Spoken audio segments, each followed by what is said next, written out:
Reel to Reel podcast. Real stories, real sports. And here's your host, Wubeg. This is what I love about the show Reel to Reel. We have real stories and real sports with extraordinary people. And this guest is no exception. She's an inspiration. She's motivating. But what makes her an innovator and a pioneer is that she's the first to do something. And when you're the first to do something, that just stands alone as being one of the most unique and trailblazers in your particular field. And what this young lady has done is become the first African-American female to officiate an NFL game. And we're going to talk about all the landmark and extraordinary things she's done, but also she is a graduate of Behold the Green and Gold, Norfolk State. I got to add that. We're going to talk about everything in that. And I'm just pleased to be with Miss Maia Chaka on a show on Reel to Reel. Maia, I know you're busy and you had a long season. I really appreciate you fitting me in, though. Well, thank you for having me. I definitely am very humbled and honored to be here today. All right, let's just, I talked about everything that you've accomplished so far, you know, being a pioneer, being a trailblazer for all of us, but let's go back to where it all started. When I mentioned Rochester, New York, what comes to mind? Cold, a lot of snow, Boys and Girls Club, that pretty much sums up my childhood, just spending a lot of time beating up the boys and competing with the boys in the neighborhood. Did you play any sports growing up? I played everything. And my main sport though was basketball. So that's by default, when you grow up in the inner city, it's like three things you're gonna play: football, baseball, or basketball. And basketball was a thing that was a little more girl friendly. And you went to Edison Career Tech High School. Just talk about going there and you played sports there as well. So just talk about going there and what was that like? So Edison was actually a pretty dope high school. It's like you actually learn trades when you're there. It's like a vocational school. And that's the reason why I wanted to go. It wasn't my neighborhood high school. Mm-hmm. My neighborhood high school was Wilson. And my sister had already went there. My younger brother ended up going. So there I am. I'm already out the gate going against the grain. I'm not going to the school everybody else goes to. And I chose to go to Edison because their girls basketball team was so dope. Like they balled like guys, like back like in the 90s. I mean, they was fast breaking and ISO-ing before that was even a thing, like in girls basketball. So that was appealing to me. And that's the reason why I chose that school as opposed to going to the one, that was in my neighborhood, because I felt there were people more that I can identify with there. So yeah, I mean, it was just like I drove to school every day or a bus there, couldn't walk. My shop was media communications. That's the trade I took up when I was there. I used to chop up and make highlight reels like on the side, in order to make some money for myself. That's kind of what I did. That is. Yeah. The hustle and the grind, except for when I did it, this was before you had iPhones. I'd actually have, like the old school camcorders that you held here with the VHS tape, not the small compact, the big VHS tape. So it's like I'm walking around with a VCR on my shoulder. I'll take that, and I used to edit tapes using 2 VCR decks.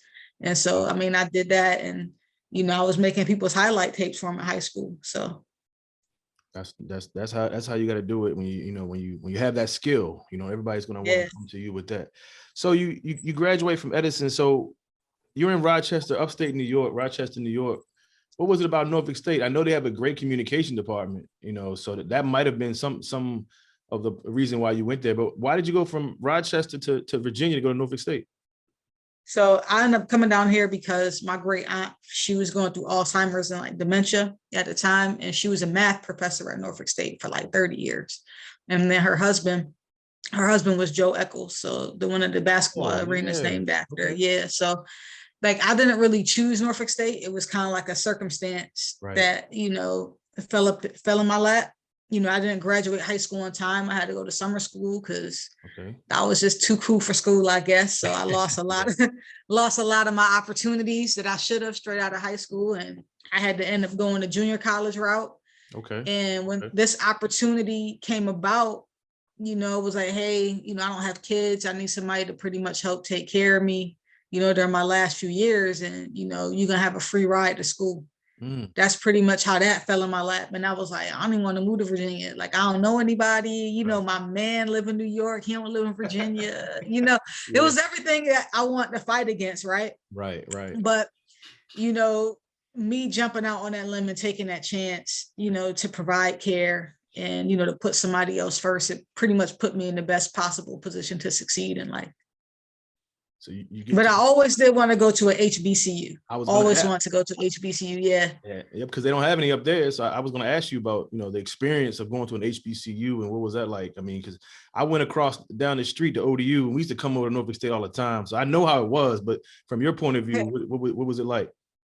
I mean, so for me, it was just like because the JUCO I went to was pretty much like it was most like an all-white school for the most part. And the only people that were Black were the basketball team.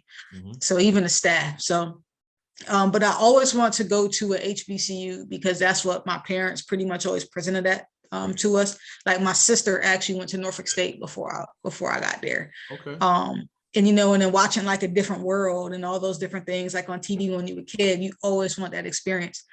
So coming out here was amazing, like being able to see so many Black people like in professional positions that are, smart and getting it. It's just inspirational. It feels like you home. Like, you don't have to, I won't say you could let your cars out a little bit, but you know how it is sometimes when you're trying to fit into a mold, you have to learn how to tame certain areas of yourself.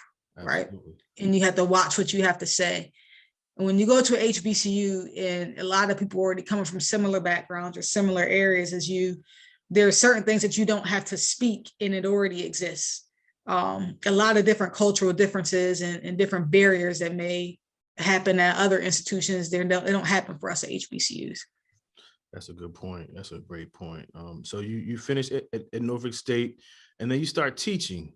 Was that something that you had envisioned? I mean, I know you said you did a little, mass media growing up, but so you didn't want to get into communications. Teaching just kind of fell in your lap as well, right? It kind of fell in my lap, and I was looking because I needed a way to sustain myself, and I want to find some career stability. Then just flipping in the papers and stuff, I noticed there was like a teacher shortage. There always seems to be a teacher shortage because they don't pay them enough. Right. But so that always was in the back of my mind. Like I could teach. I like kids. Like I always had a thing for kids. And, outside of going to the Boys and Girls Club, that was actually my first job. I was a gym attendant at the Boys and Girls Club. So it was almost like second nature. It was like, I like sports, kids are cool, I'll teach PE and see if I can make a difference, in some people's lives. I now work with an Achievable Dream. Okay. Yeah, achieved the nonprofit. So they have campuses in Virginia Beach, Henrico, and Newport News. I work in the Virginia Beach side for Achievable Dream. Okay. Yeah. So in 2007, Maia, you started officiating high school football, right? Correct. What drove you to get to that point where you wanted to officiate football?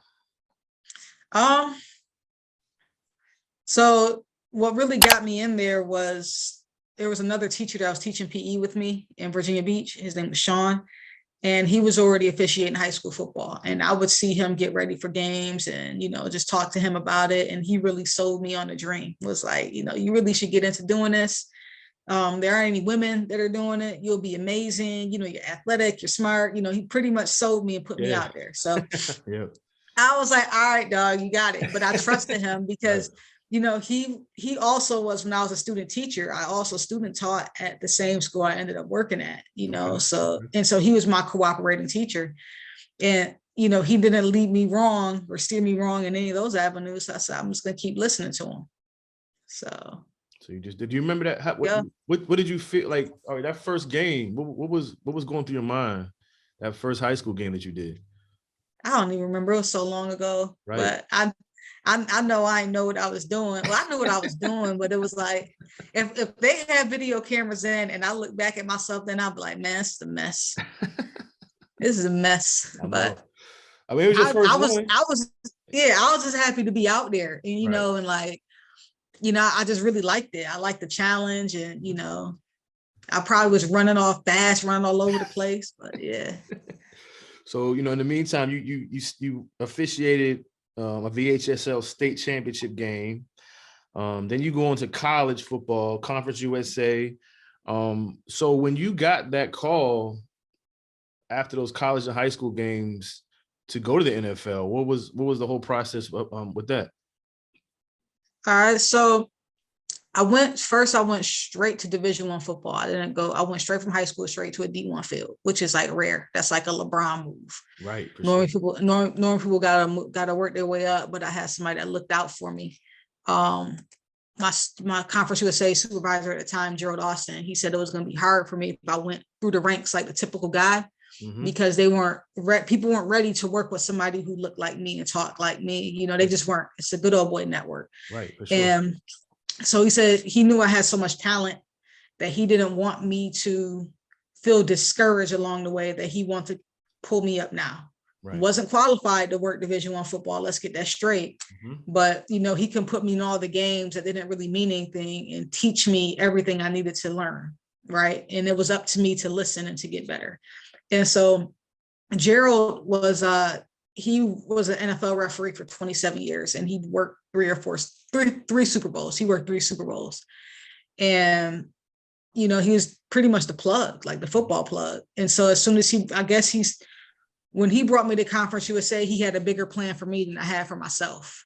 Wow. So at the time, he had already had Sarah in Conference USA for 2 or 3 years before I was there. So of course he got Sarah into the NFL.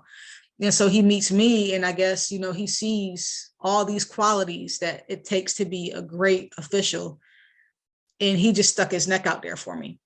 So after 3 years of working underneath Gerald, I worked my first bowl game. So it's almost the same as high school. I worked 3 years in high school, worked the state championship, right. 3 years in Conference USA, I work a bowl game. I get my interview for the NFL the year after I worked my first, worked my bowl game in December. I had my NFL interview that February. Wow.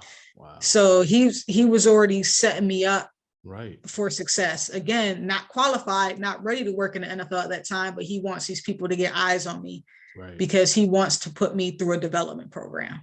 So essentially from start to beginning, it took me six or 7 years to get on the NFL's radar, which is unheard of.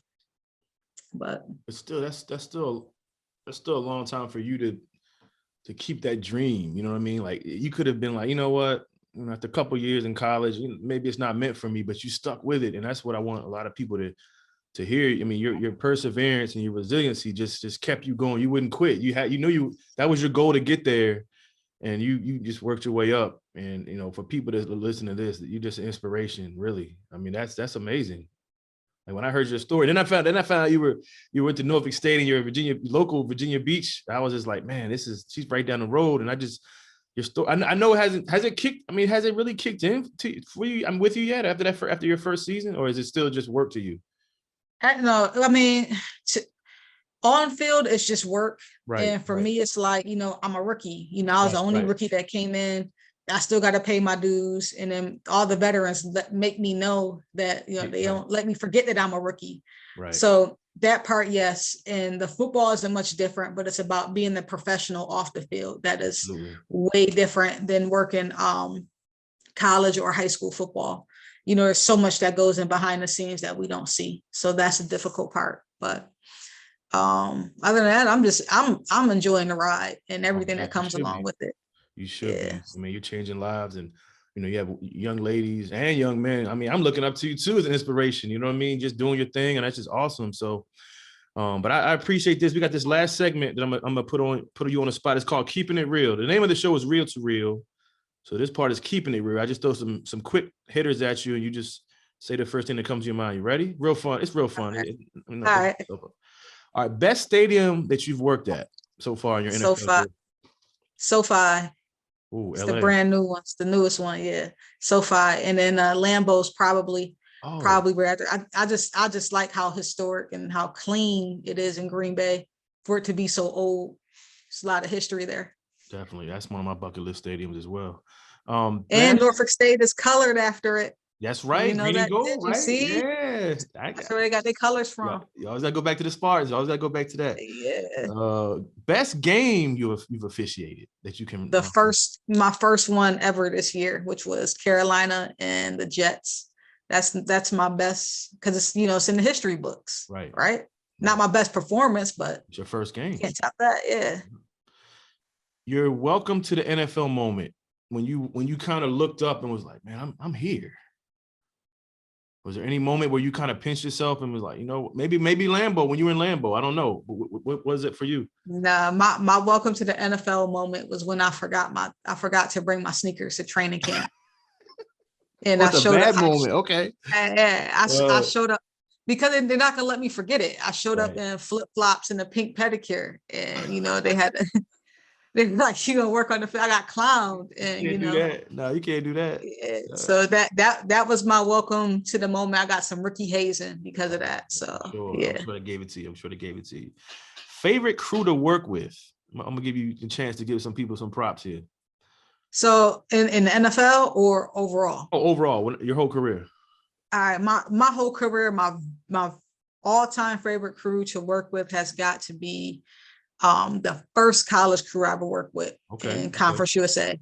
And because we were all like misfits, but we all did we were doing like a good job, like we're killing it. And actually off of that crew, my referee is a referee in the NFL now. My umpire is an umpire in the NFL now. There you go. So yeah, so it was like it was so young way back then that Gerald put us all together with a vision of that he's pretty much going to get us all to the league when we all got there eventually. I'm the last one to get in, but we all got there one time or another. So yeah. That's dope. That's awesome. Okay. A couple more for you. Best player you've witnessed being on the field. That's tough. It's a lot, right? Lamar Jackson's pretty dope, and Deebo Samuel is pretty athletic. Sure. And then what's the name of the guy for the 49ers, a defensive end? Oh, Bosa? Bosa is like because that's a position I see on the field. There on the line. I see the DN, yeah. You can't block him, and you can't block Myles Garrett. It's like crazy. So I mean, there's a bunch of them in their own different ways, and then you can't tackle. What's the tight end for the Niners? Kittle. Yep. Kittle. Yep. You can't tackle him. Yeah, he's crazy. Amazing. Yeah. But yeah, that definitely the most impressive is Lamar Jackson and Deebo Samuel. Like in terms of because you don't know where they're going. See the Ravens back there. I'm a Raven fan, Baltimore. So I'm glad you said that. I know the bucket list for you is the Super Bowl. I'm assuming. I want you to speak for that. But Sarah Thomas did officiate a Super Bowl. So what is your bucket list? And what if it didn't have anything to do with football? Okay, what is your bucket list? I guess what my all-time goal is, just being able to continue to be an influence to the youth. There you go. Like being like one of the most influential people on the planet, not necessarily with money and wealth, but being able to create more leaders and to create somebody who can be the next me or who can be better than me, or being able to open up their minds. So I guess that is the greatest reward ever, when you can train somebody up and you see them be successful. That's what I'm talking about. That's a great answer. Last question. I'll take the Super Bowl too. Oh, I know you will. I know, but the other thing that might be more influential though to do to get back to the youth, and more rewarding as well. It does. It does. All right, last question for you. You kind of touched on it, but what's your go-to advice that you give people that I know a lot of people have hit you up on social media and seen you out. So what's that when they ask you, Maia, how do you get to this point? Or how do you become successful? What's the one advice you give people, young ladies or even young men or people in general? Not being afraid to work with people who don't look like you. Right. Or, think outside your box and talk to someone who you won't normally talk to, because you never know those type of people can open doors for you. I got to where I'm at today because two different white guys on two different occasions, went out on a limb for me and stuck their neck out for me. And, you never would have thought. And I mentioned the race and things like that because I work with so many young people who are afraid of people who don't look like them or look like they may be of authority or whatever. And you gotta tear those walls down. I've worked with so many people who are Trump supporters, not even lying about that, who at the end of the day, when they saw I was about my business and I can work, they also had my back and they rooted for me. But I had to prove myself by putting in the work. So if you put in the work and you do what you're supposed to do, and you're not afraid to talk to, other people, then you will have no choice but to be successful in life. That removes all the walls and all the barriers. Man, that's why you're great. That's great advice. I mean, like you said, just knock down those barriers and be yourself and shoot for the moon. You know what I mean? That's awesome. But look, Maia, I'm gonna let you run. I really appreciate this. I waited like 6 months for this, and this is it's a bucket list for me, for real. I asked you about bucket list, but this is my bucket list. I really appreciate it. And we're gonna get that jersey up on the wall, right? Yeah, we're gonna see what we can do. All right, let's see what we can do on that. But I appreciate it, Maia, your inspiration to a lot of people, more than you probably know. And I really appreciate you taking some time to talk to me tonight. Absolutely. Thank you for having me on. I'll talk to you soon. Thank you. All right.